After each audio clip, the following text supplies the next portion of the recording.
कल्याण डोंबिवली महापालिका मुख्यालयावर नागरिकांनी स्वतःच्या तोंडाला काळं फासून निषेध मोर्चा काढला।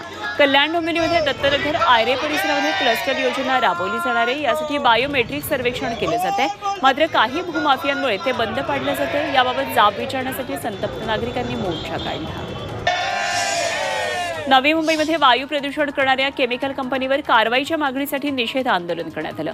तुर्भे पट्ट्यातल्या सर्व कंपन्यांमधील कर्मचाऱ्यांनी एकत्र येत प्रदूषण नियंत्रण मंडळ कार्यालयाबाहेर आंदोलन केलं आणि त्यावर संबंधित कंपनीवर योग्य कारवाईचं आश्वासन मंडळाचे प्रादेशिक अधिकारी सतीश पडवळ यांनी दिलं।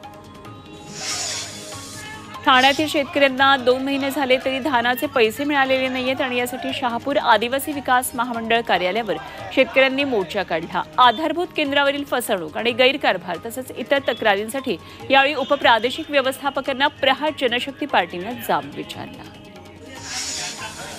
वाशीमध्ये गारपीट आणि अवकाळी पावसामुळे अमृत नोनी आर्थो प्लस ये एक प्रूवन फॉर्मूला है। इसमें मौजूद नोनी फल के गुण और आयुर्वेदिक जड़ी बूटियां शरीर को जरूरी पोषक तत्व देने के साथ साथ हड्डियों और जोड़ों के घिसने, उनमें होने वाले सूजन और दर्द को रोकने में मदद करता है। दर्द मुक्त जीवन के लिए अमृत नोनी आर्थो प्लस। खरीपाच्या पीक नुकसानीची भरपाई जिल्हा प्रशासनानं लवकर द्यावी अशी मागणी शेतकऱ्यांनी केली आणि नुकसानीचे पंचनामे पूर्ण झाले। जिल्हा प्रशासनानं विभागीय स्तरावर 14,76,22,000 रुपयांची मागणी नोंदवली, मात्र निवडणूक आचारसंहिता लागण्यापूर्वी मदत मिळावी अशी मागणी होती।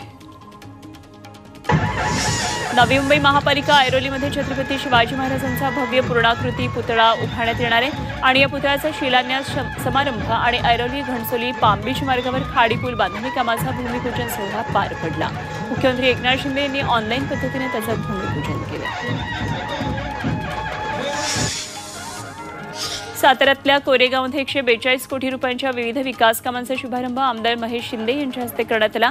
महायुतीतर्फे होणार असलेल्या या कामांमुळे कोरेगाव शहराचा कायापालट होणार असल्याचं महेश शिंदे म्हणाले। एकंदरीत लोकसभा निवडणूक आचारसंहितेपूर्वी कामांचा धडाका पाहायला मिळतोय।